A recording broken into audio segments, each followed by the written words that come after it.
No se asuste con lo que oiga a continuación. Es el eco del pasado cuando empezaron las emisiones de Radio Sefarad a finales de enero del 2004 y cuyos informativos semanales hemos reunido para revivir lo que entonces pasaba desde la perspectiva de nuestro tiempo.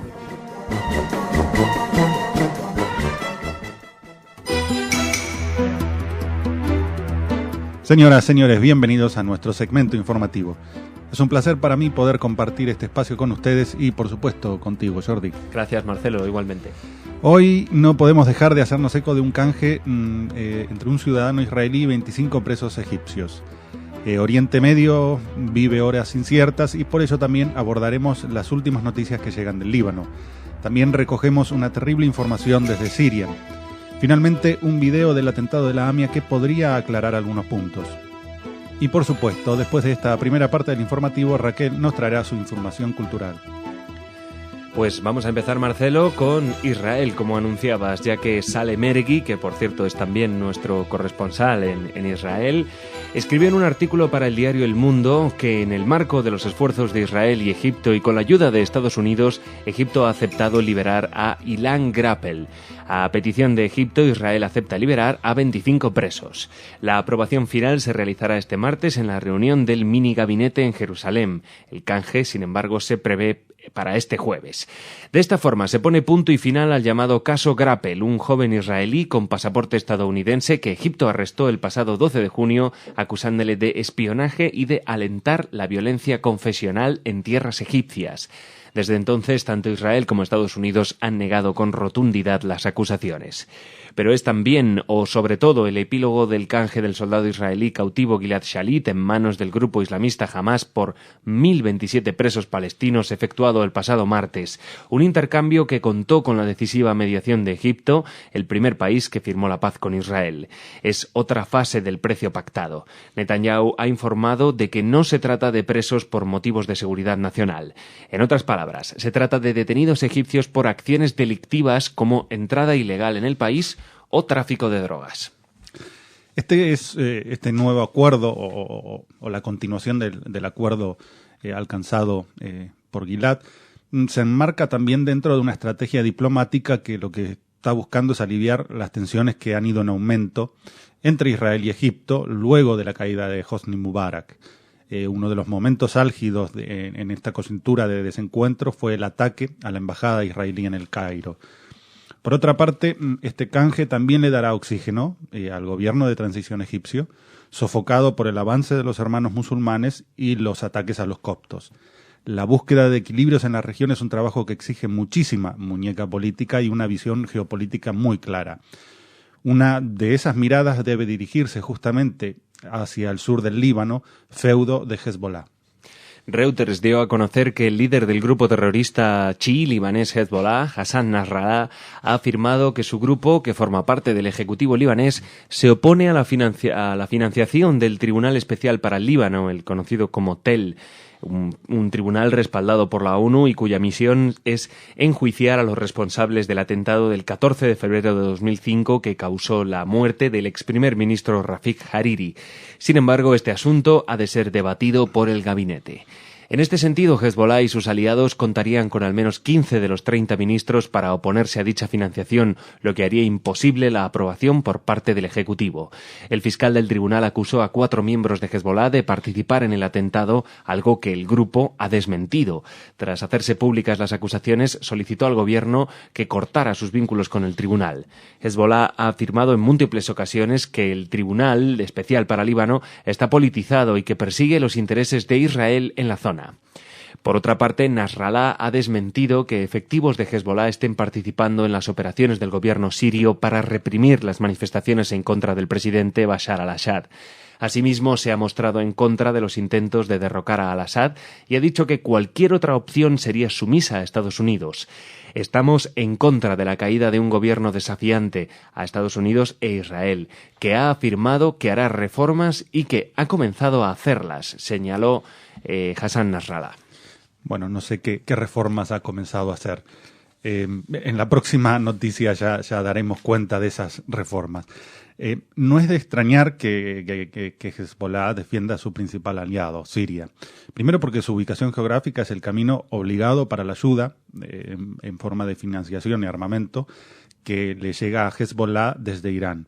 A su vez, la amenaza que supone Siria para el Líbano le ha servido a la hora de hacerse fuerte en el sur. Pero más allá de estas cuestiones estratégicas, Hezbollah es una organización terrorista señalada además como culpable del asesinato del ex primer ministro libanés Hariri y que aún continúa con representación en el gabinete. Por mucho menos, los dedos siempre están dispuestos a señalar a Israel. El doble rasero funciona a la perfección. La demonización y la deslegitimización han conducido a esta situación absurda y cínica. A Al-Assad, que lo guía la desesperación y la habituación a ejercer el poder a su antojo, lo ha llevado a esta nueva noticia que es lamentable. Pues así es, Marcelo, una noticia bastante fuerte, la verdad. En sus esfuerzos por aplastar a la oposición, y esta noticia la hemos recogido del diario El Mundo, el gobierno de Siria ha convertido los hospitales en instrumentos de represión. Así lo ha manifestado, además, Amnistía Internacional en un nuevo informe hecho público este lunes. El informe documenta las torturas y otros malos tratos infligidos, a algunos de ellos por personal médico, a pacientes heridos en al menos 4 hospitales estatales. Los trabajadores sospechosos de proporcionar tratamiento a manifestantes y otras personas heridas en incidentes relacionados con los disturbios han sido a su vez detenidos y torturados. Es muy alarmante que las autoridades sirias hayan dado, según parece, plena libertad a las fuerzas de seguridad en los hospitales y que en muchos casos el personal de los hospitales parezca haber participado en torturas y malos tratos a las mismas personas a las que se supone que tiene que cuidar. Estos son manifestaciones de Cilina Nasser, investigadora de Amnistía Internacional sobre Oriente Medio y Norte de África. También se ha sacado a pacientes de los hospitales. El 7 de septiembre las fuerzas de seguridad que buscaban a un presunto jefe de operaciones armado opuesto al gobierno asaltaron el hospital en Homs. Al no encontrarlo, detuvieron a 18 personas heridas. Un trabajador de la salud que estaba presente durante el asalto dijo a Amnistía Internacional que había visto cómo al menos a un paciente inconsciente le retiraban el respirador antes de llevárselo. Muchas personas, temerosas de las consecuencias de acudir a un hospital estatal, optan por buscar tratamiento en hospitales privados o en hospitales de campaña improvisados y mal equipados. Y uno se pregunta, ¿por qué no hay preparativos para una flotilla con rumbo a Siria? ¿Por qué no hay manifestaciones frente a las embajadas de Siria? ¿Por qué no hay marchas exigiendo el fin de las represiones? ¿Por qué las ONG no aparecen, vez tras vez, frente a las cámaras de televisión esgrimiendo su retórica pseudohumanista? ¿Acaso la vida de los sirios no vale nada? ¿Acaso no merece su esfuerzo? ¿Es que no necesitan el auxilio de aquellos que parecen siempre dispuestos a socorrer a los menos favorecidos o a los oprimidos, palabras a las que son adeptos? ¿O es que acaso Al-Assad no es judío?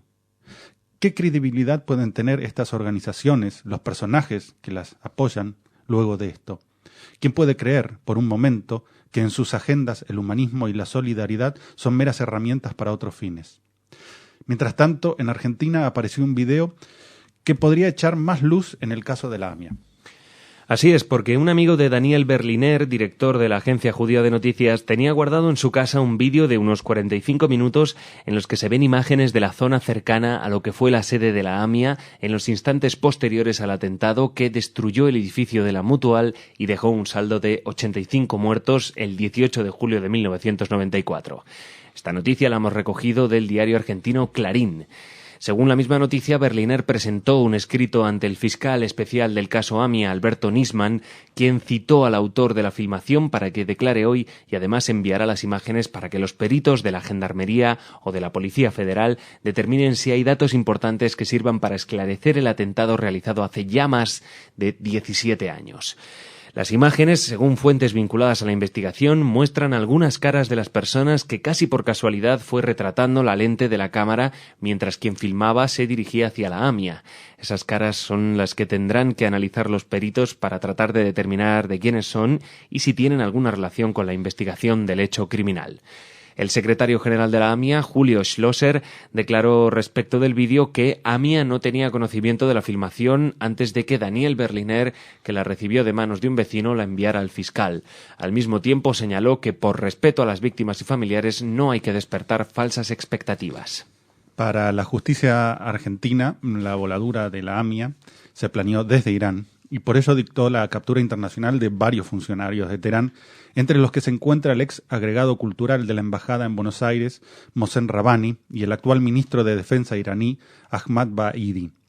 Y aún así, cuando Ahmadinejad, en su comparecencia en la Asamblea General de Naciones Unidas, desplegó su retórica antijudía y conspirativa, la delegación argentina permaneció en el recinto, aduciendo que tenían la esperanza de que Irán finalmente colaborara con la justicia argentina. Más que esa ilusión, me imagino que lo que los hizo permanecer fue el potencial comercio de soja con ese país, seguramente. Lo triste y lamentable es que funcionarios iraníes planearon un atentado contra ciudadanos argentinos en territorio argentino. Y yo me pregunto, ¿esto no puede ser considerado una acción de guerra? Amén de ser un crimen cobarde. Bueno, ahora viene Raquel con su agenda cultural, pero antes nos despedimos de Jordi. Hasta mañana, Marcelo. Hasta mañana, Jordi.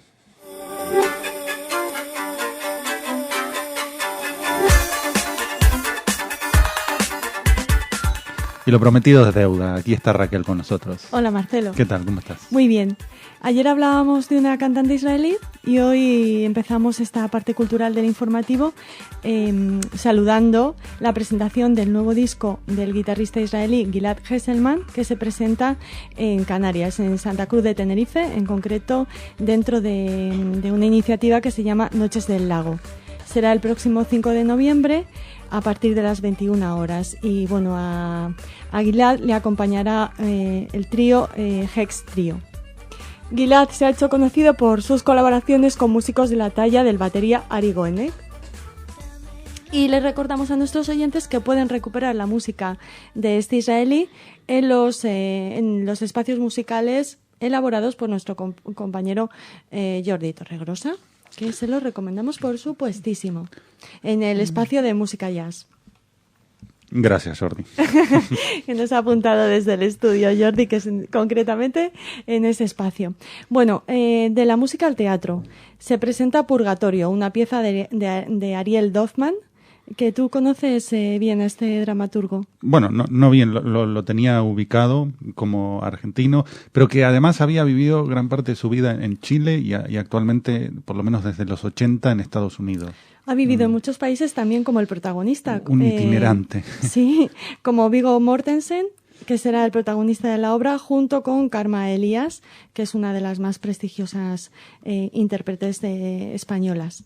También nos encanta Viggo Mortensen, por supuesto.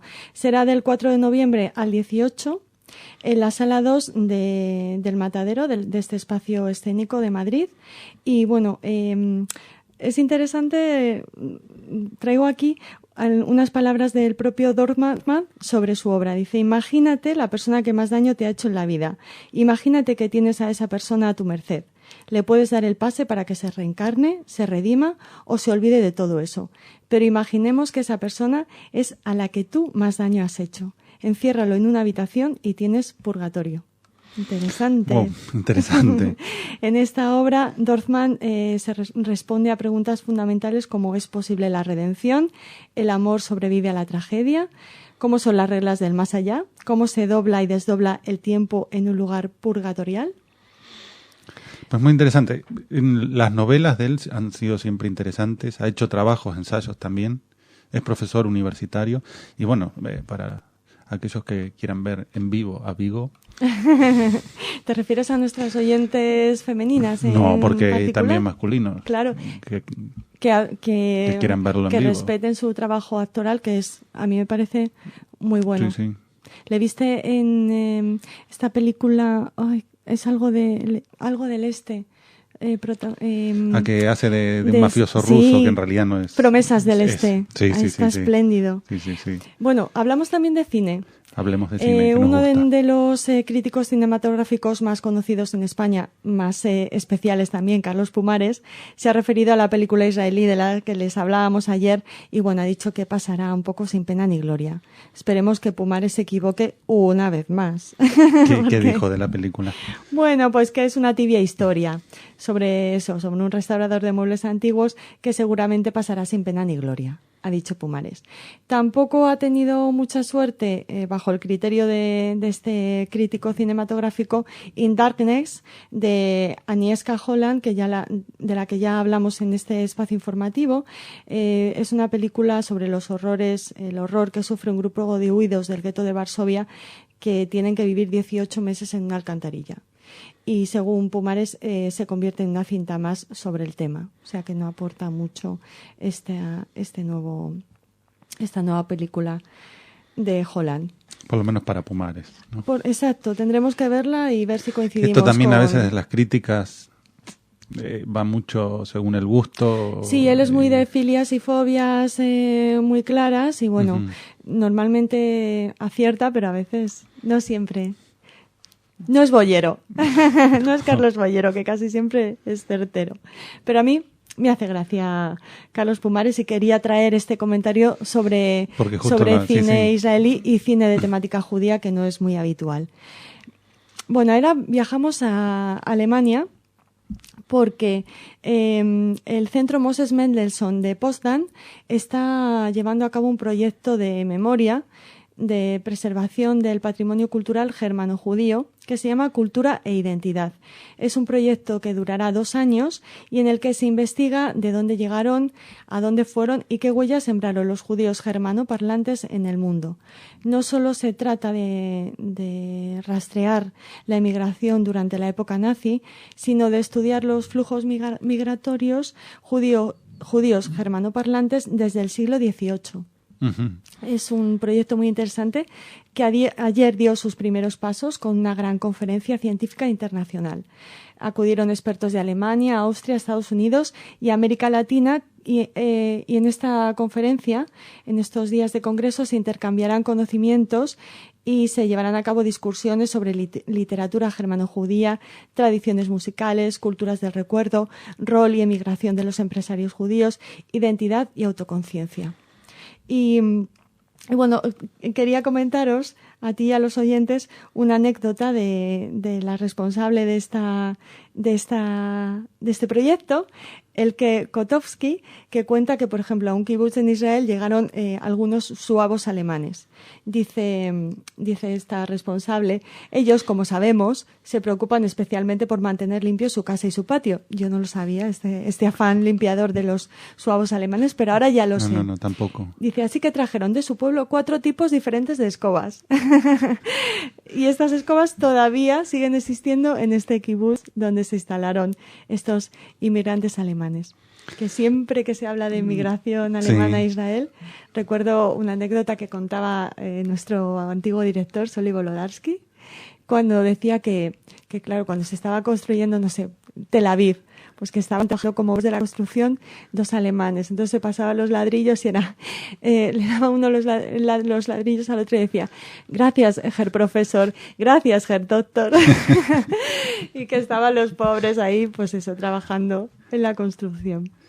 Los judíos alemanes. Pues muy interesante esta última noticia. Seguramente van a tener que viajar bastante por Latinoamérica, Estados Unidos. Sí, y piensan acudir también a países en los que esta recuperación de la memoria acaba casi de empezar, como Polonia, Ucrania y Rusia. O sea que sí, va a ser un proyecto interesante. Nos mantendremos informados. Muy interesante. Muchas gracias, Raquel. A ti y a nuestros oyentes por seguir fieles a nosotros. Así es, hasta mañana.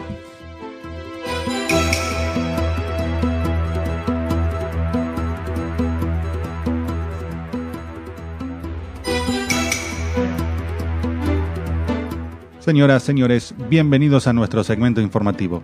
Es un placer para mí poder compartir este espacio con ustedes y, por supuesto, contigo, Jordi. Gracias, Marcelo. Otro día más aquí, juntos. Hoy daremos cuenta de una nueva tergiversación a la Palestina. También vamos a abordar el cambio de opinión de Turquía respecto a las ayudas humanitarias. Y finalmente nos haremos ecos de 2 iniciativas. una desde Canarias, dirigida a emprendedores, y la otra en Madrid, destinada a los jóvenes. Y por supuesto, después de esta primera parte del informativo, Raquel nos traerá su información cultural. Pero empezamos ya contigo, Jordi. Y empezamos, como siempre, con la actualidad en Oriente Próximo. Marcelo, la agencia Europa Press informó que el alto cargo para la Organización para la Liberación de Palestina, Saeb Erekat, ha solicitado al Cuarteto para Oriente Próximo que presione al gobierno israelí para que alcance un acuerdo con el presidente de la Autoridad Palestina, Mahmoud Abbas, para liberar a los prisioneros palestinos en cárceles israelíes. Abbas afirmó a la revista estadounidense Time el pasado jueves que el ex primer ministro israelí Ehud Olmert le prometió en 2008 liberar a un número de prisioneros mayor en un gesto de buena voluntad por la liberación del soldado Gilad Shalit, que los que finalmente han liberado en el acuerdo alcanzado con el movimiento Hamas. Por ello, Abbas dijo que llamaría al actual primer ministro israelí Benjamin Netanyahu para que cumpla con la promesa de su predecesor.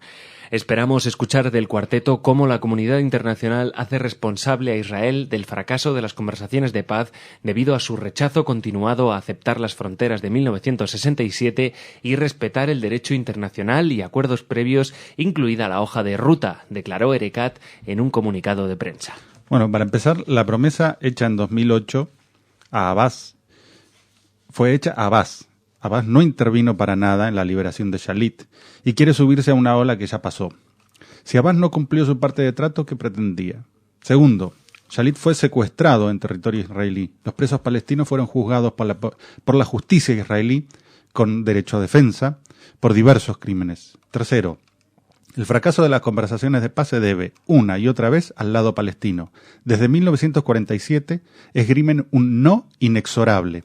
La última y rotunda negativa fue la de Arafat, que además, para justificar su negativa en Camp David, para un tratado que además le otorgaba mucho más de lo exigido, llamó a la segunda intifada. Nos encontramos ante una cosa que es evidente. Los palestinos pretenden escribir y reescribir, borrar y borronear la historia a su antojo y según las circunstancias. Las mentiras cada vez tienen las patas más cortas. Pero lamentablemente estas mentiras parecen encontrar oídos muy bien predispuestos. Más predispuesto a la ayuda está ahora el gobierno turco. Así es, el gobierno de Turquía solicitó, según la agencia AFP, la ayuda de Israel 2 días después de que su país registrara un terremoto de magnitud 7,2 grados en la escala de Richter y causara 459 muertos y 1.300 heridos, según informan hoy medios israelíes. Si bien hasta el momento ninguno de los gobiernos ha confirmado la reciente solicitud de ayuda turca. Sin embargo, el periódico Haaretz señaló que el ministro de Exteriores, Avigdor Lieberman, dio órdenes de preparar de inmediato equipos de asistencia. Esta ayuda llega 3 días tarde y después de que el gobierno turco rechazara todos los ofrecimientos internacionales y a pesar de que el número de muertos supera ya los 450. En cambio, el cambio de opinión de Turquía se debe a los estudios que ha realizado el Departamento de Gestión de Emergencias, en los que se pone de relieve que el país tiene necesidades inmediatas de viviendas prefabricadas y contenedores para poder albergar a los supervivientes que han perdido su casa, según un funcionario turco. Justo ayer, Jordi, comentábamos la obligación a socorrer al que lo necesita en la cultura judía, ¿no? Incluso, y es a tal punto es así, que los representantes del Ministerio de Defensa que arriben a Turquía para proveer esta ayuda estarán trabajando codo a codo con unos compañeros por demás improbables en otras circunstancias. Por ejemplo, el IHH, que está considerado como grupo terrorista por Israel por su apoyo a Hamas, recordemos que son los que organizaron la primera flotilla a Gaza, y además con equipos de rescate iraníes. Y aún así, tanto como en Haití o en el África subsahariana, en Fukushima y en tantos otros lugares, Israel dice otra vez presente. Y de presente y de futuro tiene que ver la siguiente noticia.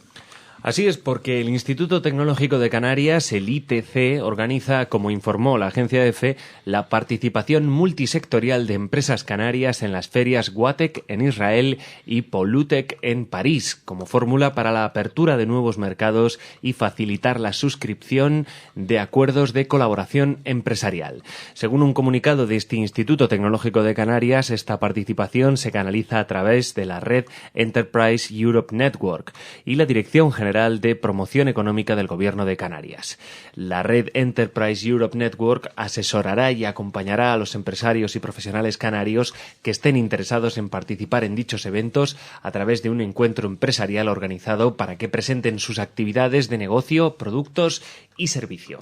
Otra vez, ayer comentábamos justamente, ¿no?, una cooperación entre Israel y España y bueno, se vuelve a repetir.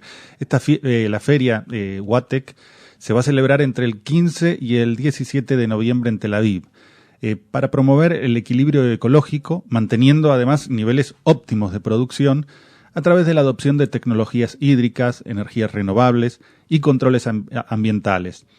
Este evento, al que se espera que concurran alrededor de 20.000 participantes, va a reunir unos 94 países y un total de 260 expositores.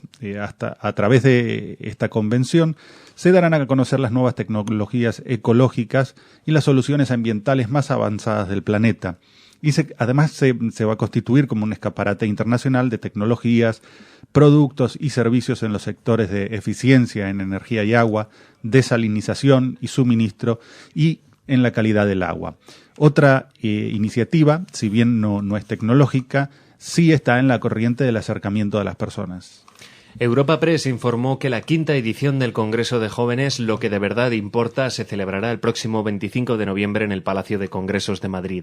Además de los conferenciantes de este año, participarán ponentes de ediciones anteriores y la princesa Nora de Liechtenstein, presidenta de honor, entre otros. Se trata de un encuentro gratuito organizado por la Fundación Lo que de verdad importa y la Fundación Telefónica, dirigido a jóvenes universitarios y preuniversitarios, donde los protagonistas cuentan en primera persona experiencias impactantes que les han hecho comprender lo que de verdad importa en la vida.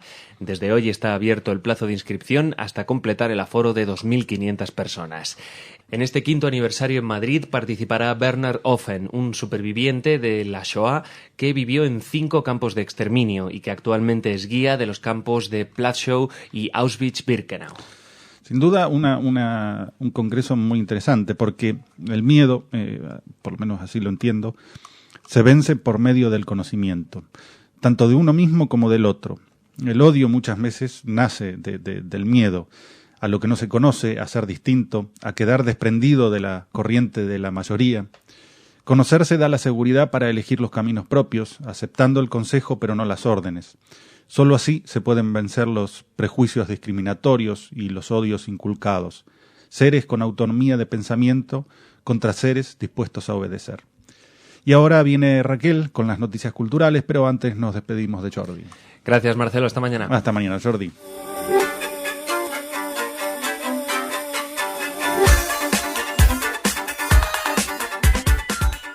Y lo prometido es deuda. Raquel ya está aquí con nosotros. ¿Qué tal, Raquel? Muy bien, Marcelo. Hola a nuestros hoy? Oyentes, pues empezamos con una conferencia de apertura, la que va a ofrecer el presidente de la Federación de Comunidades Judías de España, Isaac Querub-Caro, hoy, jueves 27 de octubre, a las 8 de la tarde en el Salón de Actos de la Parroquia San Juan Crisóstomo. Es la conferencia de apertura del curso 2011-2012 del Centro de Estudios Judeocristianos. La doctora María Victoria Espotorno Díaz Caro será la encargada de ofrecer una conferencia, el Nuevo Testamento, documento judío y transmisión cristiana, que inaugura este ciclo de conferencias, este curso 2011-2012 del Centro de Estudios Judeocristianos. La profesora Espotorno pertenece al Centro de Ciencias Humanas y Sociales del CSIC. Es una de sus profesoras, de sus investigadoras. Interesante. Sí, la verdad el CSIC, es que... además... Es un aval. Sí, es prestigiosísimo, la ponente también. Y bueno, la presencia del presidente de la Federación de Comunidades Judías de España confirma una vez más los estrechos lazos que existen entre el Centro de Estudios Judeocristianos y la Federación de Comunidades Judías, lazos que se remontan a hace muchísimos años. Sí, no, y todas estas actividades que vas contando cada vez son lazos que se van estrechando más y en realidad que se van reencontrando, ¿no? Las mismas raíces, básicamente, se reencuentran. Sí, no podemos dejar de recordar a Sorionel, que es el alma, que ha sido durante muchos años el alma de este centro, y que si nos está escuchando le mandamos un cariñoso saludo, y a todos los que forman parte del Centro de Estudios Judeocristianos, Maite, por ejemplo, que era colaboradora de la radio, que esperamos que vuelva pronto. Un saludo para ellos. Y les deseamos lo mejor en este curso. Éxito, sin ningún lugar a dudas.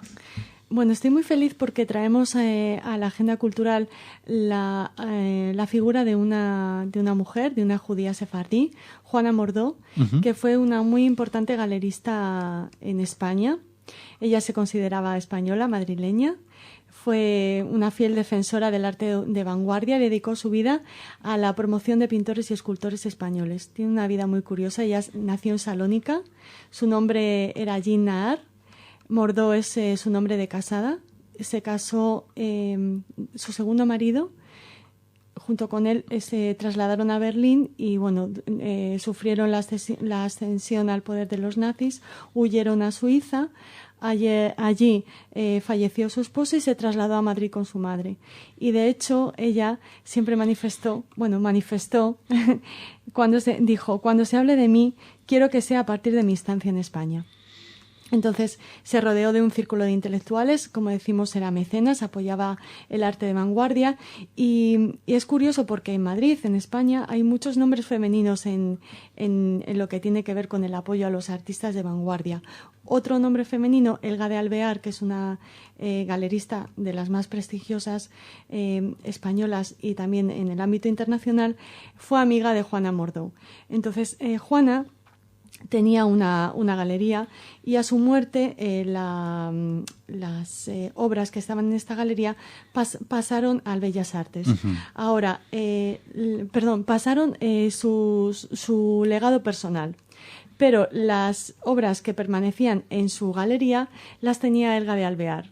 Entonces, esta galerista es quien ahora cede estas 57 obras a la Academia de Bellas Artes, porque además ha comentado que Antonio Bonet Correa, el director del Bellas Artes, es el último amigo que queda de la pandilla de Juana.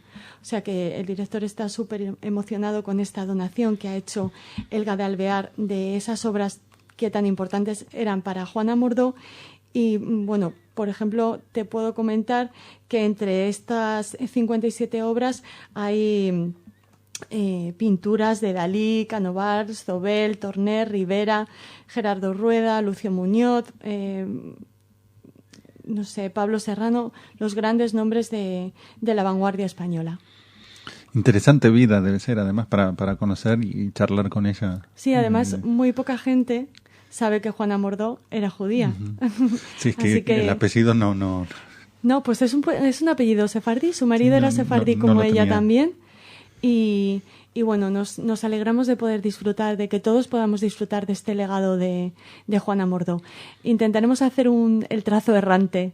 Pues habrá que ir a la academia a verlas. Desde luego que sí, sabes que está muy cerquita de Sol, aquí en Madrid, y que merece la pena acercarse a ver las obras de estos artistas, gracias a la generosidad de Elga de Alvear y de Juana Mordó.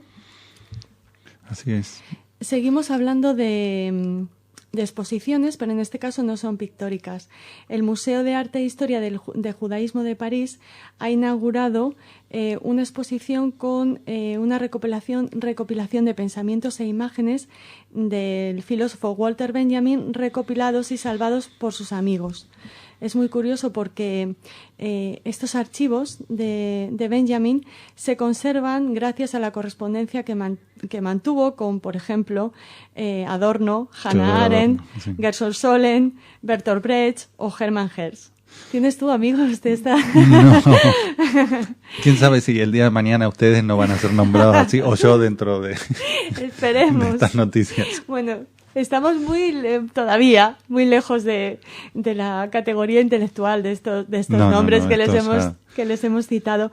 Pero bueno, gracias a que estos amigos conservaron los los archivos de Walter Benjamin podemos ahora disfrutarlos. De hecho, cuando todavía vivía en Alemania, Benjamin ya preparaba para la Biblioteca Nacional estas obras. Por ejemplo, su tesis sobre el concepto de historia y el ambicioso libro París, capital del siglo XIX, sobre las galerías arcadas o paisajes de la ciudad.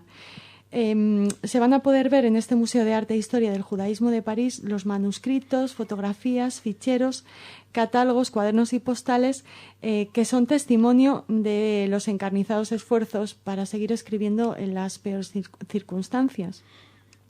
Quería traer aquí a la agenda una frase de Walter Benjamin dirigida a su amigo Gerson Solem, que ya vivía en Palestina cuando lo escribió, había emigrado en 1923, y dice Benjamin: los textos enviados a mis amigos son el árbol del cuidado, cuya raíz escribe mi corazón y las hojas en tus archivos. ¿Qué decías, Muy Solem? lindo. Ojalá viniera por aquí cerquita. Tenemos que viajar sí. a París. Tenemos Sí, un día más. Tenemos muchos viajes pendientes. Otros destinos pendientes, Marcelo.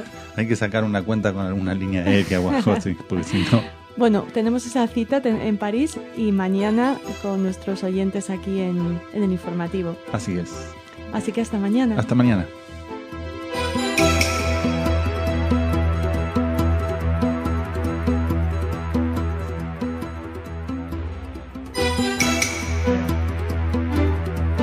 Señoras, señores, bienvenidos a nuestro segmento informativo. Es un placer para mí poder compartir este espacio con ustedes y, por supuesto, contigo, Jordi. Para mí también es un placer, Marcelo.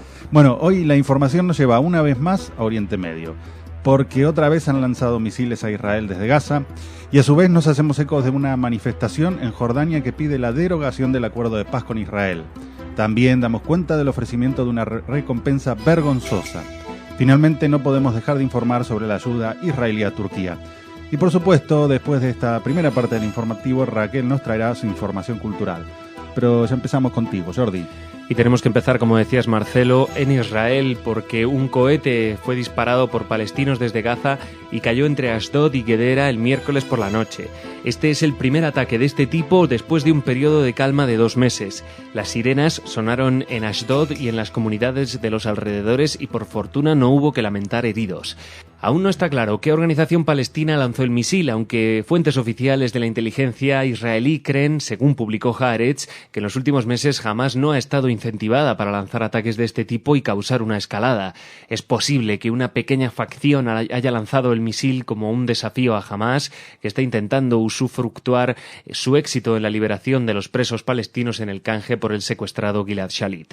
Por otra parte, preocupa a la defensa israelí la mejora de los misiles antiaéreos que posee Hamás en Gaza. Recientemente, la organización terrorista palestina ha logrado pasar de contrabando misiles rusos relativamente avanzados que han sido saqueados del arsenal del ejército libio.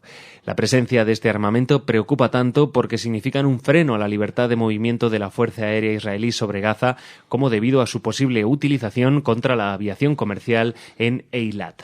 Hay que recordar, Jordi, que los misiles antiaéreos ya habían pasado de contrabando por los túneles a Gaza, sobre todo por iniciativa de Irán.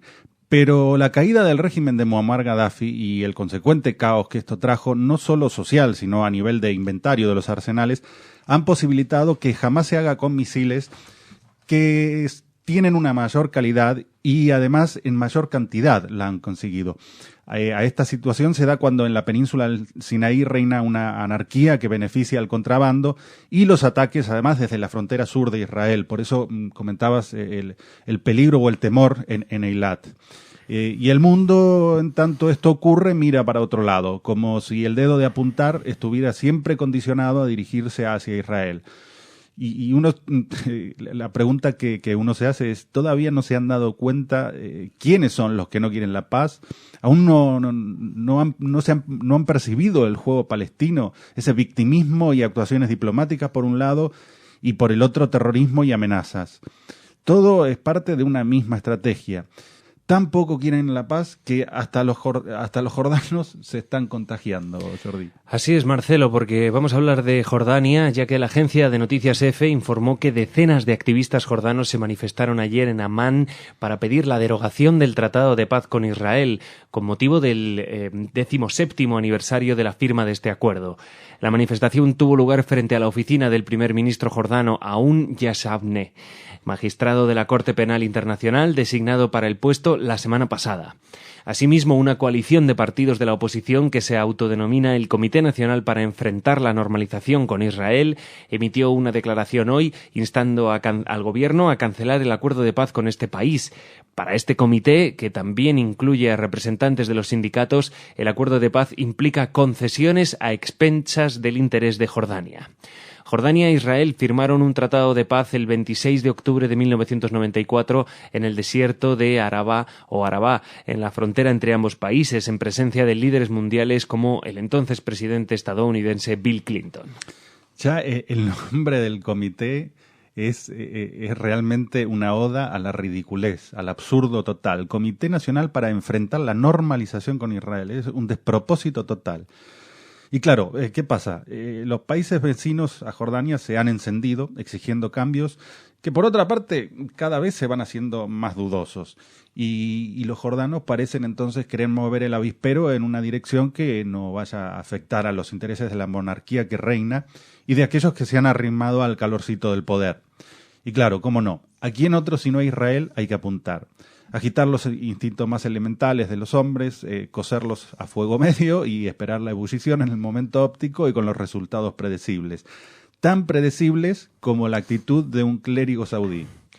Hablamos de Awad al-Karni, un prominente clérigo saudí que ha ofrecido, según Reuters, una recompensa de $100.000, unos 72.000 euros, a cualquier palestino que secuestre a un soldado israelí, según ha publicado en su cuenta de Facebook.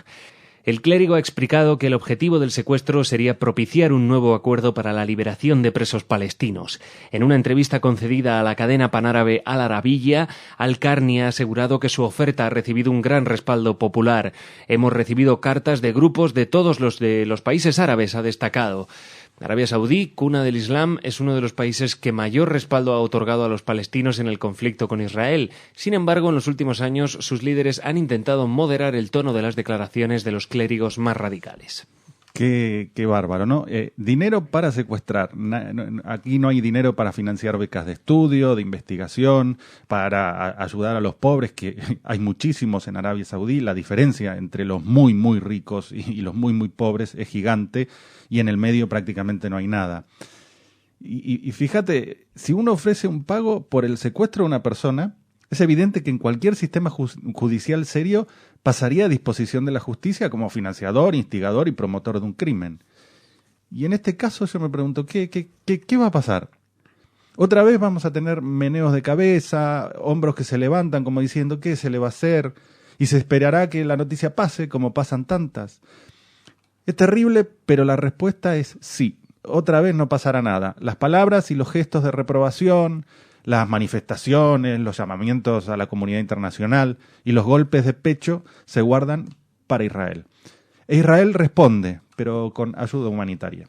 Hablábamos de ello ayer, Marcelo, y hoy recogemos la siguiente noticia. Un avión Jumbo 747 de El Al partió, según informó el diario Haaretz, con la ayuda israelí hacia Turquía para aliviar la situación de aquellos afectados por el terremoto. Lo que no se aliviará, indicó el ministro de Exteriores turco, Ahmet Davutoglu, son las relaciones tensas entre ambos países. El mes pasado Turquía había rebajado sus relaciones diplomáticas ya con Israel. Aún así, el primer convoy aéreo israelí incluye 7 estructuras portátiles que servirán para proveer refugio a los supervivientes que han perdido sus casas a raíz del desastre natural. Además, se han enviado abrigos, colchones y frazadas. El Ejecutivo israelí planea enviar estructuras temporales adicionales en los próximos días. Por otra parte, Turquía ha rechazado la oferta de asistencia israelí para rescatar a las víctimas de la destrucción. Somos una nación que considera la ayuda humanitaria como un valor fundamental, señaló el portavoz del Ministerio de Defensa de Israel al explicar la decisión de enviar asistencia a Turquía. Ayer Raquel en la parte de la agenda cultural hizo mención a Walter Benjamin y me quedó en la cabeza dando vueltas y dije hoy respecto a esta noticia me gustaría traerla. Y el filósofo escribió: hemos ido perdiendo uno tras otro pedazos de la herencia de la humanidad. A menudo hemos tenido que empeñarlos en la casa de préstamos por la centésima parte de su valor, a cambio de la calderilla de lo actual. No perder trozos de esa herencia es lo que está haciendo Israel, porque los trozos del pueblo judío son muchos, y perderlos sería un camino de ida en el que le estaríamos faltando el respeto a nuestros ancestros. Aquellos que nos dijeron y que nos dicen, en este caso con la voz de Rambam: un ignorante cree que el mundo solo existe para él. Si algo ocurre contrario a sus expectativas, concluye que el mundo entero es malvado. Creer que el mundo existe para todos nos conmina a trabajar por el mundo, por el todos, que somos ese mundo. Y Apuleyo pensaba que uno a uno todos somos mortales, pero juntos somos eternos. Y bueno, Jordi, hoy terminamos, pero querías recordar algo. Sí, simplemente recordar a los oyentes que si están escuchando la modalidad del programa completo, después de las noticias, después de la parte cultural de Raquel, viene la agenda de Sefarad, la agenda sefardí, y después podrán disfrutar de Desde Israel, otro espacio de noticias con Sale Mergui, nuestro corresponsal allí, el periodista. O también pueden pinchar directamente la sección Desde Israel, donde Marcelo, tú y él ampliáis algunas de estas noticias que hemos visto. Sí, la parte de los ataques, de las manifestaciones en Jordania y alguna cosita más que no quiero adelantar para que pinchen. Claro, para que pinchen allí, además siempre efectivamente de primera mano, directamente desde Israel. Así ves. Y bueno, ahora va a venir Raquel con las noticias culturales, pero antes nos despedimos. Shabbat Shalom. Shabbat Shalom.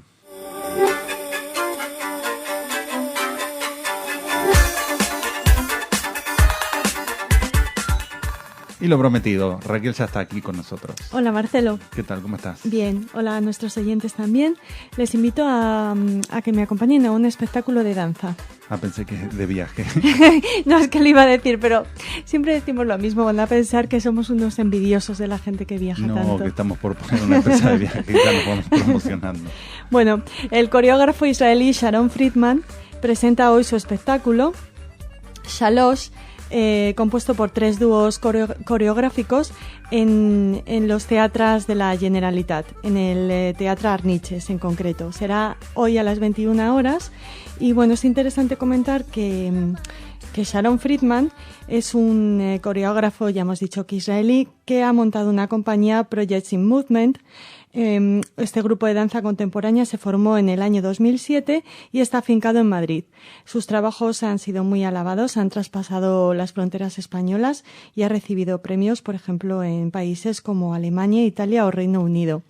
Triunfa especialmente en Madrid, donde ha recibido muchísimos premios en diferentes certámenes coreográficos, incluidos los del público, que siempre son los que más aprecian los bailarines, aunque los otros les dan prestigio. Sí, pero en definitiva es al público a quien va dirigido. Claro, contar con el apoyo del público es fundamental.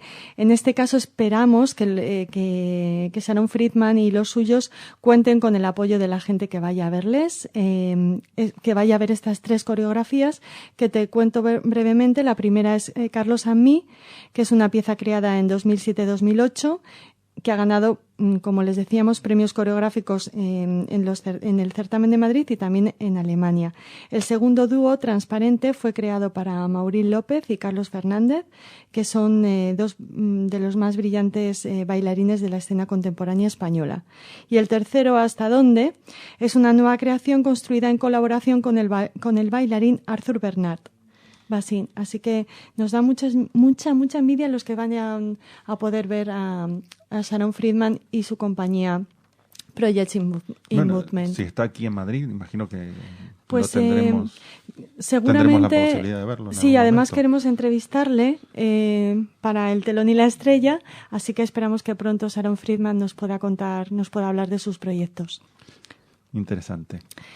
Seguimos en Barcelona. Esta vez para recomendarles una conferencia. Bnei Brit Nachmanides de Barcelona, con motivo de la conmemoración de la Kristallnacht, la noche del 9 al 10 de noviembre de 1938, fue cuando sucedió, como saben todos ustedes, ha ha organizado una conferencia que se llama Islamismo Integrista y Occidente y que será impartida por el señor Alexandre del Valle de París. Es un escritor, politólogo y profesor de geopolítica. Será, como les decimos, el 10 de noviembre a las 8 de la tarde en el Paseo de Gracia 107. Bueno, Les animamos a acudir para conmemorar esta Kristallnacht. Me da envidia, me gustaría ir a escucharla. Y porque el tema es muy interesante. Sí, y bueno, el orador parece más que interesante, ¿no? Islamismo integrista y occidente, les recordamos el título. Seguimos en España, aunque luego nos trasladaremos a México. ¿Por dónde? Pues por una localidad murciana, Lorca, bueno, un que viaje hoy corto fue. sí, que hoy parece que protagonice la programación de Radio Sefarad, porque hoy hablamos precisamente con su alcalde, con Francisco Jodar. Lorca ha recibido un diploma honorífico, un diploma de agradecimiento dentro de los premios Samuel Toledano por los esfuerzos que han hecho para rehabilitar una sinagoga importantísima que se encontró única en España y nos atrevemos a decir en Europa y el barrio judío que se encontraba al lado de un castillo, del castillo de Lorca, en el que se hicieron unas excavaciones porque se iba a convertir en parador nacional. Se descubrió esta sinagoga, los hallazgos eran espectaculares, pues un yad, inscripciones, estrellas de David, ¿qué más? Y sobre todo fragmentos de lámparas, incluso alguna lámpara que se pudo recuperar en su totalidad, que constituyen, bueno, pues una riqueza impresionante. ¿Y esto dónde se puede ver? Pues mira, se puede ver, nos ha contado el alcalde que están haciendo un esfuerzo por musealizar estos hallazgos, que todavía están buscando financiación, pero al menos 3 lámparas de vidrio de la sinagoga del Castillo de Lorca serán expuestas en la Biblioteca Nacional. Habrá entre los meses de enero y abril de 2012, en la sala hipóstila de exposiciones de la Biblioteca Nacional, se desarrollará una exposición temporal titulada Biblias de Sefarad, las vidas cruzadas del texto y sus lectores. Y el Ayuntamiento de Lorca ha decidido ceder 3 de estas lámparas de vidrio de las que te hablaba para que puedan ser expuestas en esta muestra temporal. Son piezas bajo medievales que ilustran aspectos del culto y las formas de iluminación en la Edad Media en esta sinagoga judía encastillada de Lorca. Ojalá encuentren financiación, porque sería muy interesante poder tener un lugar para ir a ver ese pedazo de historia, ¿no? Sí, lo van a hacer y además va a estar unida al proyecto del Parador y va a ser una intervención que respete el pasado, pero que también actualice de alguna manera. Nos ha comentado el alcalde que por supuesto, van a insistir en que se sepa cuál es la intervención y cuál es la pieza que se recupera, ¿no? Y te quería comentar también, y les quería comentar a los oyentes, que ya les informaremos con más detalle de esta exposición temporal Biblias de Sefarad, las vidas cruzadas del texto y sus lectores, que nos parece muy interesante y que se está preparando, ya les decimos, para los meses de enero y abril del año que viene. Ya estamos pensando en el año que viene. Es que no falta tanto, ya que te pones a pensar. Hanukkah está aquí mismo. Ya. Por cierto, se encontraron, fíjate, en la sinagoga de Lorca se encontraron como 8 o 9 Hanukkiot. Sí. O sea que eran impresionantes los hallazgos. Ahora sí viajamos. Cruzamos el Atlántico. Cruzamos el Atlántico y nos vamos a México Distrito Federal. Comienza la 9ª edición del Festival de Cine Judío, el día 3 de noviembre, que se extenderá hasta el 17. La sede es en Cinépolis, Paseo Arcos Bosques. Para nuestros oyentes mexicanos, para que vayan anotando este dato. Con este festival se pretende dar a conocer a fondo al pueblo judío. Se podrán ver películas como, por ejemplo, Budrus, de Julia Bacha, Despertando, de Jaime Tabakman, Un gaucho ortodoxo, de Jackson Hood, y Protector, de Marek Nagberta. Esta película, Protector, la pudimos ver en el Festival de Cine Judío de Barcelona, en Madrid, y nos pareció muy interesante. Así que se las recomendamos. Las otras no las hemos visto todavía. Tendrías Pero que seguro pedir una que está invitación muy bien. Sí, para cubrir doble, el ¿no? evento. Doble. No, bueno, tampoco nos pongamos. Pedís una para ti y lo cubrís para Radio Sefarad. Me encantaría. Bueno, como sucede casi siempre, estos festivales judíos van más allá de lo cinematográfico y hay encuentros temáticos sobre judaísmo. Por ejemplo, hay uno a destacar que es Judaísmo a la pantalla grande, o una mesa redonda, Genética, Amor y Judaísmo, en la que participarán pues especialistas tanto mexicanos como israelíes. El 4 de noviembre habrá una proyección gratuita y al aire libre en el Teatro Ángel Peralta del documental Un beso a esta tierra, del director Daniel Goldberg, que finalizará con la conferencia Presencia Judía en México, impartida por Aaron Margolis, que es el director y fundador de este festival. Me acordé de Margulis, una actriz. Sí, de la enfermera de urgencias. ¿Julián Margulis? Sí, pero no, yo la veía de otro lugar. Una serie en la que hace de la esposa de un político corrupto, sí, que está preso, con un escándalo sexual. Sí. Bueno, pero antes era la enamorada de George Clooney en urgencias. A mí me gusta más ahora. Bueno. Porque está soltera ahí. Muy bien. Bueno, Raquel, muchísimas gracias. A ti, hasta mañana. Hasta mañana.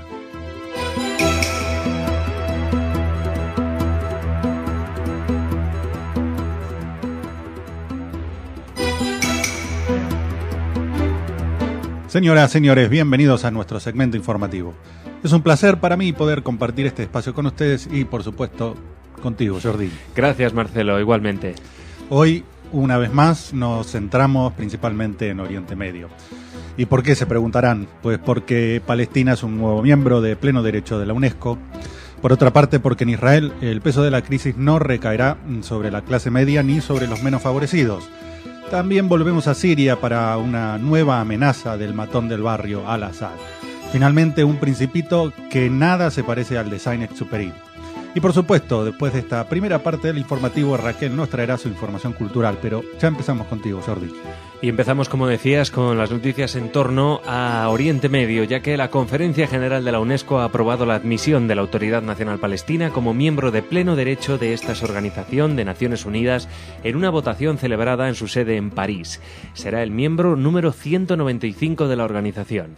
La petición de adhesión de la Autoridad Nacional Palestina a la Organización de Naciones Unidas para la Educación, la Ciencia y la Cultura, más conocida como UNESCO, fue aprobada con los votos a favor de India, China, España o Francia, varios países latinoamericanos. Otros, como Reino Unido, Colombia, Japón y México, se abstuvieron y en contra se pronunciaron Estados Unidos, Alemania, Canadá e Israel, entre otros hasta un total de 14 países. El representante de Israel valoró que la decisión de la Conferencia General de la UNESCO como un freno para la paz y que hoy es un día triste para la organización que decide desconectarse de la realidad y siembra las semillas de la implosión. Y es que, fíjate, como dice en la página de la propia UNESCO, la misión consiste, de la UNESCO, claro, consiste en contribuir a la consolidación de la paz, la erradicación de la pobreza, el desarrollo sostenible y el diálogo intercultural mediante la educación, las ciencias, la cultura, la comunicación y la información. Y justamente en Palestina, donde, por ejemplo, las mujeres aún no gozan de los mismos derechos que los hombres, donde no está penado por la ley venderle propiedades a los judíos, donde, y sobre todo, y lo más terrible, los niños son utilizados como escudos humanos, las escuelas como lanzaderas de misiles, y los niños, sí, otra vez los niños, se encuentran en primera línea. ¿Alguien vio, por ejemplo, en Tiananmen a los niños frente a los tanques chinos? Y en las manifestaciones antisistemas, y en Siria, en Libia, en Grecia. ¿Es mera casualidad que los niños palestinos estén siempre en primera línea? Pues no, porque programas televisivos como Pioneros del Mañana los adiestran para ellos. La cultura del martirologio, de la exaltación de la violencia y de la muerte, conducen a ese desprecio a la vida. Este es el proyecto que ingresa en la UNESCO. Otro proyecto, por otro lado, bien distinto, se perfila en el plano económico israelí. Y hablamos de ello hace unas semanas, pero en este caso el diario Haaretz informó que el gabinete del primer ministro Benjamin Netanyahu aprobó la porción impositiva del reporte Trachtenberg, aumentando la carga impositiva tanto para las mayores fortunas como en las corporaciones. A principios de este mes, el gabinete había aprobado el reporte elaborado por el economista Manuel Trachtenberg. Las recomendaciones impositivas de este reporte incluyen aumentar el máximo escalafón de impuesto desde el 45% actual al 48% y el aumento del impuesto a los intereses disidentes y los beneficios obtenidos en los mercados de valores en un 5%. Un impuesto adicional del 2% también será aplicado a aquellos salarios excepcionalmente altos. Mientras que el reporte también incluye rebajas tributarias para los padres jóvenes, para cada niño menor de 3 años, así como rebajas en los precios de la gasolina. Estos beneficios entrarán en vigor a partir de 2012. Las recomendaciones aprobadas por el gobierno aún deben pasar por la Knesset, el Parlamento israelí, donde irán a votación hacia finales de este año, Marcelo. Fíjate vos, ¿no? Un país que todos señalan, mientras que en otros países se sigue hablando de capitalizar bancos, de reajustes que van a repercutir evidentemente en las clases medias y menos favorecidas. En cambio, Israel tiene muy claro quién tiene que pagar el festín económico del último decenio. Una sociedad que pretende continuar avanzando en ciencia y en técnica tiene, por fuerza, que apostar a su clase media, a aquellos que saldrán de las universidades para sumarse a un mercado laboral altamente especializado y que, visto el número de premios Nobel en ciencia, la cantidad de descubrimientos, el número de patentes y desarrollos, da unos frutos que hace de la economía israelí una economía menos expuesta a estos vaivenes financieros. Y de vaivenes de misiles y muertes habla Al-Assad otra vez.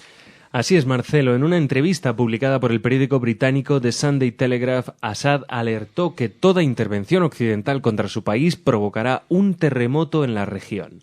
Siria es ahora el eje de esta región, la línea de falla, y si se juega con ella habrá un terremoto. ¿Quieren ver otro Afganistán o decenas de Afganistán? Estas fueron algunas de las frases que dijo Bashar al-Assad en Damasco, según el corresponsal de este periódico. Más citas, Marcelo. Cualquier problema en Siria incendiará toda la región. Si el plan es dividir Siria, esto dividirá a la región en su conjunto, recalcó el presidente sirio. Sus comentarios se producen tras masivas protestas pidiendo que se imponga a Siria una zona de exclusión aérea como se hizo con Libia y tras el recrudecimiento de la violencia en el país. Las milicias de Assad nos matan desde hace 8 meses, nos arrestan y nos despedazan con los obuses. Y ustedes, árabes, en alusión a la Liga Árabe, aficionados al discurso, ¿qué han hecho? Esto fue lo que escribió un militante en Facebook. Assad también dijo que sus fuerzas habían cometido muchos errores en la primera parte de la sublevación contra su régimen e insistió que en que las mismas ahora estaban solo dirigidas contra los terroristas. Mientras ibas leyendo, ¿quieren ver otro Afganistán o decenas de Afganistán? Me hizo acordar esa frase del Che Guevara, no me acuerdo exactamente cómo es, un Vietnam, 2 Vietnam, 3 Vietnam hay que hacer, ¿no? Sí. En este caso, ¿no? Los sirios, los manifestantes son terroristas, ¿no? En el caso de los palestinos, se llaman milicianos. El cinismo es rampante entre esta gente. Por otra parte, el único eje que Siria puede suponer es entre Irán, Hezbollah y Hamas. Tal vez esa sea su preocupación. Tal vez el terremoto que teme es que ninguna de las dos organizaciones terroristas puedan seguir lanzando misiles sobre Israel. Por otra parte, esta constante amenaza de los países musulmanes, cuando se ven amenazados, esta amenaza hacia Israel, en cuanto se ven amenazados, o ante la amenaza de una intervención internacional, de la que nunca participa Israel, no es nueva, porque durante la primera guerra del Golfo, por ejemplo, Irak lanzó misiles a Israel, país que no formaba parte de la coalición y que no atacó ni intervino bajo ninguna manera. Pero en este mundo patas arriba, donde los malos son buenos, no es de extrañar que un príncipe saudí suba la recompensa para secuestrar israelíes. Y recordarán nuestros oyentes que la semana pasada dábamos una noticia muy parecida. Bueno, pues en este caso el príncipe saudí Khaled Al Saud, gobernador de la provincia de La Meca, ha ofrecido, según Europa Press, una recompensa de $900.000, unos 636.000 euros, a cualquiera que capture a un soldado israelí para canjearlo por presos palestinos. Al Saud es hijo del príncipe Talal bin Abdul Aziz de Al Saud. Se suma así a la oferta del predicador saudí Awad al-Qarni. Esta era la noticia que dábamos la semana pasada. Exactamente. Y este predicador saudí pues planteó el jueves pagar $100.000 por el mismo motivo, por secuestrar a un militar israelí. Al-Qarni ha ofrecido $100.000 a cualquiera que capture a un soldado y han respondido poniendo el precio de 1 millón a su cabeza. Pero quiero decirle a Al-Qarni que estoy con él y que pagaré 900.000, es decir, que multiplica por 9 la oferta de este predicador. Pues pagaré $900.000 para que el total por capturar a un soldado israelí para canjearlo por presos palestinos sea de $1 millón. Esto es lo que ha afirmado Al Saud en declaraciones a la televisión por satélite Daleel y recogidas por la página web palestina Centro Palestino de Información. Para este principito lo esencial no es invisible a los ojos. Acá lo esencial vale $1 millón. Básicamente podríamos estar hablando de que se trata de un funcionario, ¿no? Un príncipe saudí, es una monarquía, es un funcionario, por llamarlo de alguna manera, porque de trabajo no creo que haga mucho. Un funcionario que amenaza a ciudadanos de otro país, que se erige en ideólogo y financiador de un crimen. Pero claro, don petróleo de por medio, ¿qué país se va a atrever a señalar a este personaje que representa, de hecho, Arabia Saudí? Ya no digo romper relaciones, tampoco soy tan iluso, pero un señalamiento no vendría nada mal. Si Israel planteara esto, ¿qué pasaría? Vamos a poner, por ejemplo, ¿cuántas ONG saldrían a manifestarse, a mostrar banderas de Israel con una esvástica en lugar de un Magen David? ¿Cuántos humanistas de bolsillo saldrán hoy? ¿Y mañana? Lo que no entienden o no quieren comprender estos humanistas occidentales es que hoy llaman a otra puerta, pero mañana llamarán a la suya y nadie los podrá ayudar. Es bastante lamentable la venda en los ojos, sobre todo cuando se la pone uno mismo. Pues sí, esperemos que no se ponga de moda esta especie de ofertar dinero como si esto fuera el salvaje oeste, ¿no? Sí. Ofertar dinero por cosas como secuestrar, matar, en fin. No sé, ofrecer dinero para dar un premio, para una cosa positiva, para la humanidad. Unas becas, para por ejemplo, estudio. para estudiar, pues siempre es muy positivo, ¿no? Pero bueno, el poco valor que le da al dinero esta gente. Pero bueno, yo creo que Arabia Saudita humana viene dando hace tiempo muestras de una irracionalidad tremenda. Un país que ha ganado el dinero que ha ganado con el petróleo y donde hay una monarquía que nada en el oro y el resto se mueren de hambre. Así es, Marcelo. Bueno. Pues bien, ahora va a venir Raquel con las noticias culturales, pero antes, Jordi, nos despedimos nosotros. Hasta mañana. Hasta mañana.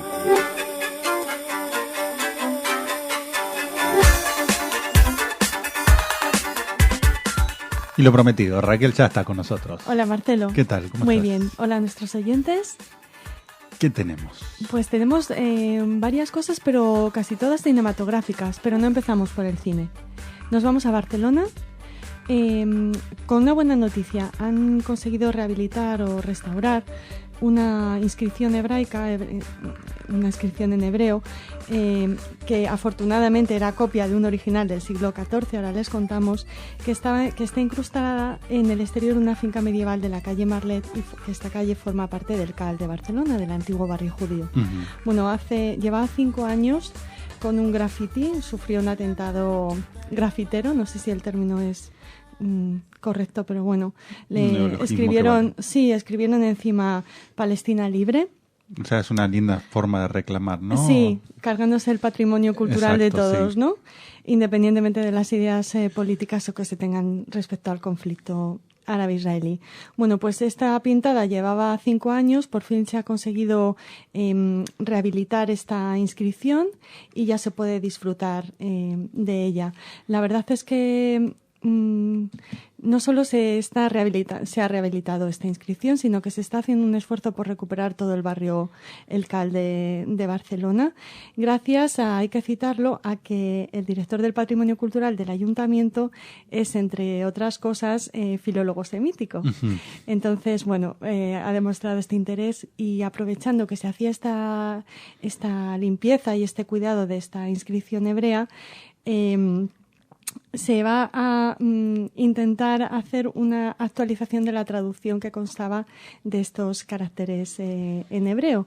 Entonces hay una experta que es Teresa Calders, que es profesora de lengua hebrea en la Universidad de Barcelona y presidenta del Instituto de Estudios Montjuïc, quien va a dirigir a un gabinete de sabios para llegar a una correcta traducción de esta inscripción. Lo que sí se sabe es que la inscripción en cuestión hace referencia a la Fundación Pía de Samuel Hasardi, un prohombre de la Barcelona judía de comienzos del siglo XIV, que al parecer invirtió una parte de su riqueza, de su fortuna, en la fundación de una casa de acogida para enfermos, pobres y viajeros.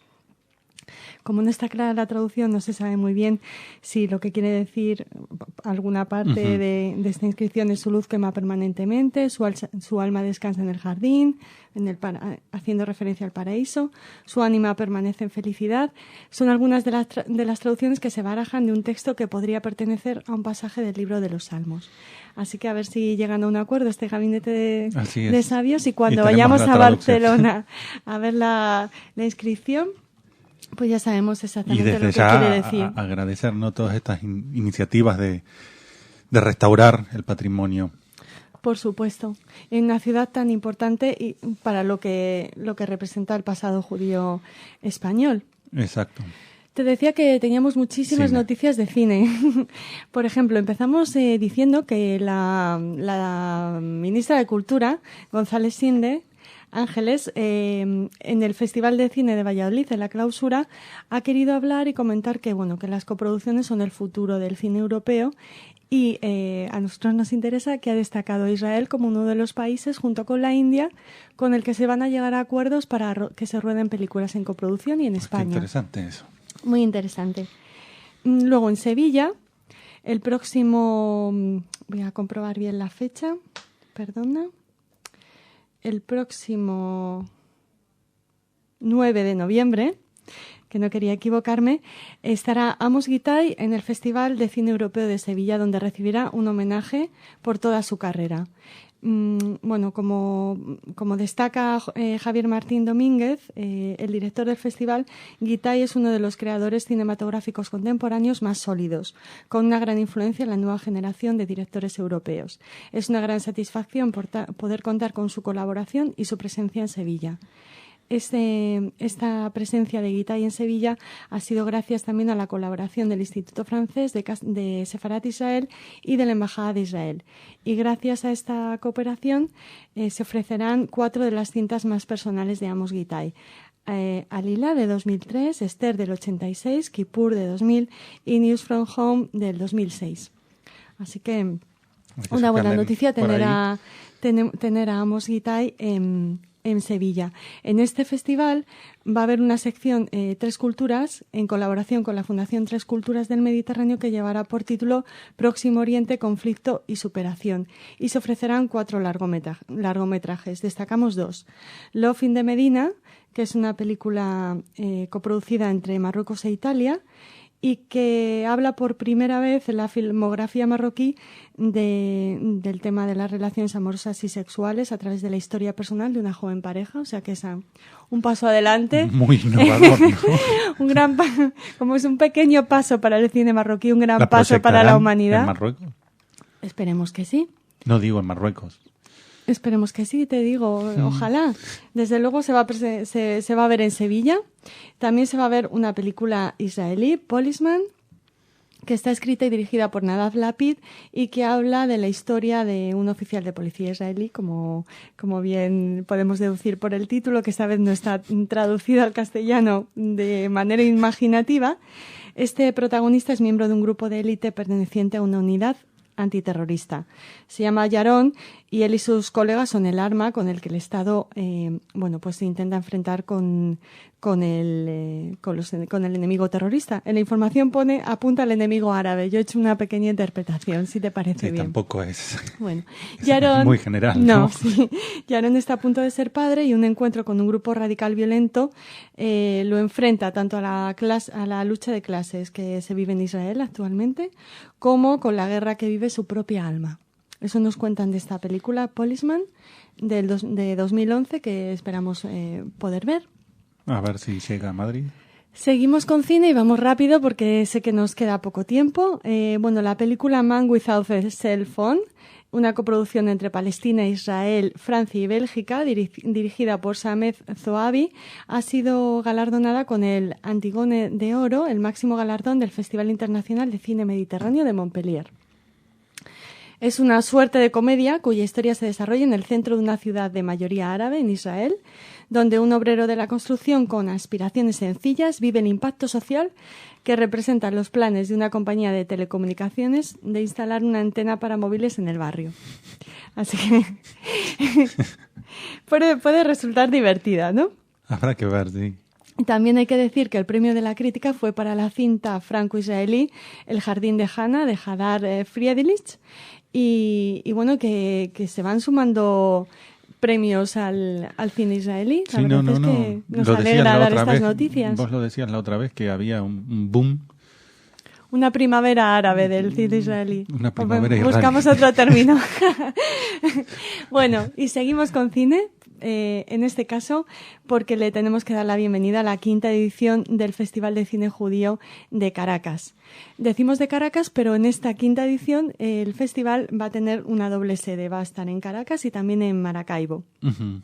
Entonces, lo que pretende buscar este festival es dar a conocer al mundo venezolano las distintas facetas del judío y del judaísmo, sus tradiciones, cultura, costumbres, así como las diversas vivencias que marcan su historia y cotidianidad en cualquier parte del mundo. Haciendo referencia a esto, pues se van a poder ver largometrajes procedentes de países como, por supuesto, Israel, China, Francia, Alemania, Austria, Rumanía, Estados Unidos, Argentina y Brasil. La mayoría de estas películas ya se han visto en los más prestigiosos festivales de cine judío del mundo, entre los que la responsable de comunicación de este festival cita al Festival de Cine Judío de Barcelona. Así que nos hace mucha ilusión. ¿Chávez irá? Pues no sé yo si es muy de cultura y de cine, ¿sabes?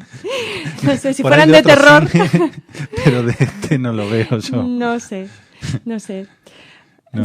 Bueno, ya sabemos que sus amigos han hecho algunas intervenciones en algunas obras de teatro de autoría judía o de temática judía, así que no sé si el Festival de Cine Judío de Caracas va a ser va a emocionar mucho. Lo va a poner en su agenda. Creo que igual estaba por Cuba, así que tampoco hay que preocuparse mucho. Muy bien, Raquel. Muchísimas gracias. Hasta mañana. Hasta mañana.